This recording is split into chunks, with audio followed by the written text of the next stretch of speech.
4, day number 5, day 6, day 7, day 8, day 9.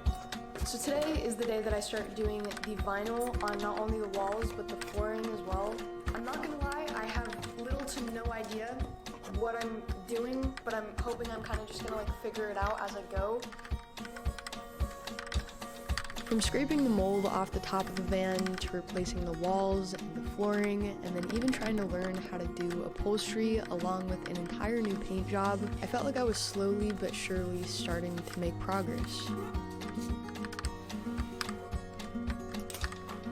I think the first coat is kind of done. It's far from perfect, but it's gonna have to work. I feel like anything I do at this point will look better than how it looked before. So that's what I just have to keep telling myself, like it's not gonna be perfect, but it's definitely gonna look better than it did before. I'm trying to get all these little button things off of this so I can take it off and replace the upholstery.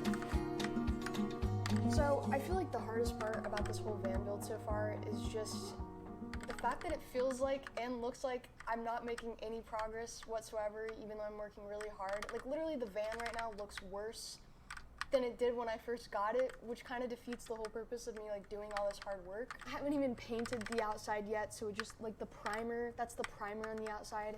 I've been waiting for it to like dry so I can sand it down, and it just looks dumb. One of the lessons I started to learn working on this project is that even if things are seemingly not progressing to an end goal, not all progress has to look or feel linear. Before I can actually start seeing things come together like visibly, I kind of have to strip everything out that I don't want because I have to make room for all the new stuff that I want to put in.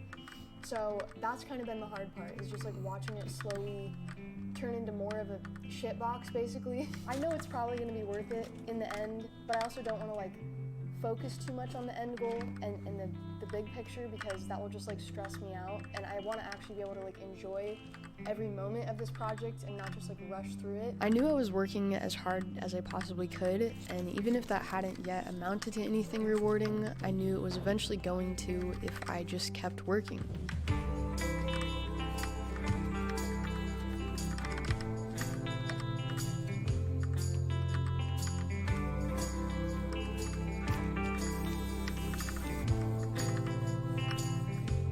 And the more and more I kept working, the more of a symbol the van and the entire van build started to become to me. So I'm rewatching like all this footage of the whole van build right now, and just like seeing this story come together is making me realize that to me, like in my head, this was so much more than like just a van build.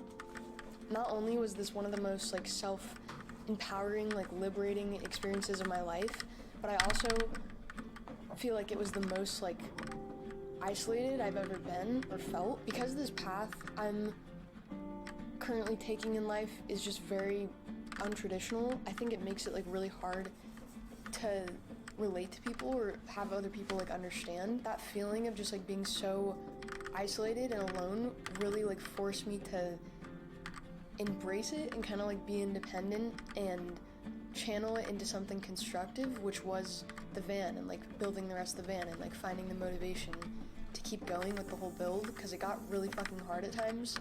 And now I'm kind of having like this epiphany that it's always really been hard for me to like open up to people and like trust people.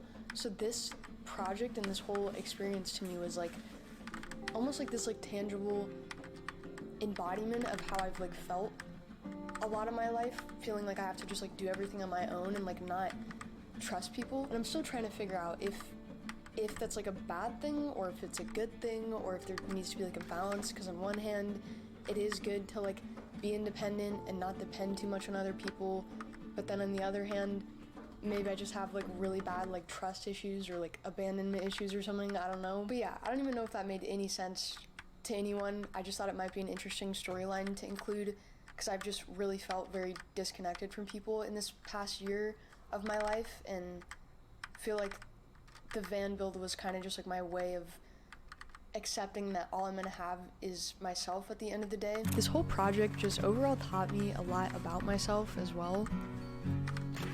I learned how stubborn and impatient I can be at times. Come on, you little fuck.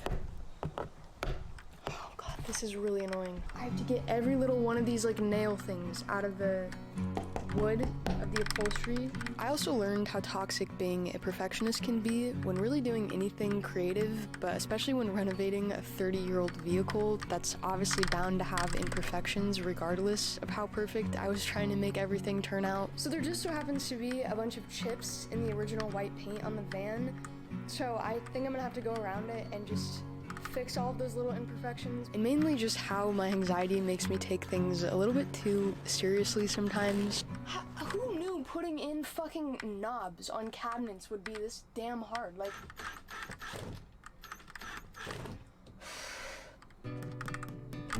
considering I was doing basically everything on my own with no prior experience, there was quite a few really overwhelming moments throughout the build where I felt pretty discouraged.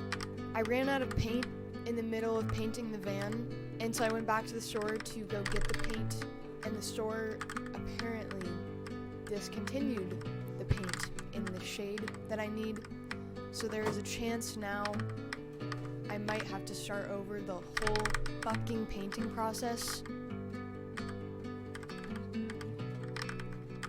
But this taught me no matter how terrible something can feel in the moment, ultimately everything works out one way or another. I just had to drive to a completely different city to get one of the last containers of this paint, so let's hope it's going to be enough this time.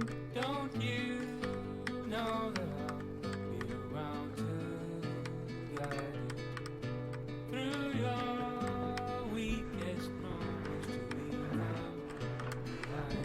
This was definitely the most challenging and difficult project I've ever taken on, but I think it was all worth it when I eventually actually started seeing things come together. Today I am taking off all the masking on the van. That's the plan. So it's kind of going to be a moment of truth to see if this really turned out or not. And finally seeing everything come together was probably one of the most rewarding feelings I've ever experienced. Dude, I love this. Oh my gosh. I just can't believe this is finally coming together. I did it.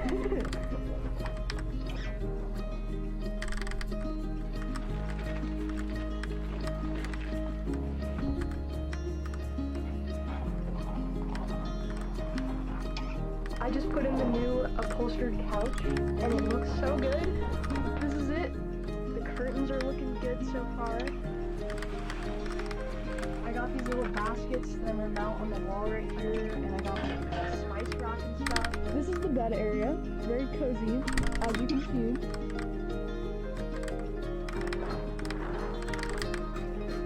Today's a really exciting day because I finally get to start moving into the van and putting all the like living stuff in the van and mounting everything. All the kitchen supplies are going in the cabinets today. Let's hope everything fits.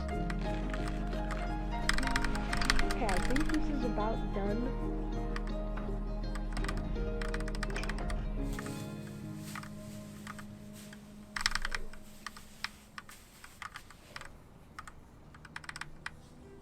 So yeah, after almost a 4-month renovation, I'm proud to say the van is officially finished, and this is what I'll be living out of. Come on in, guys.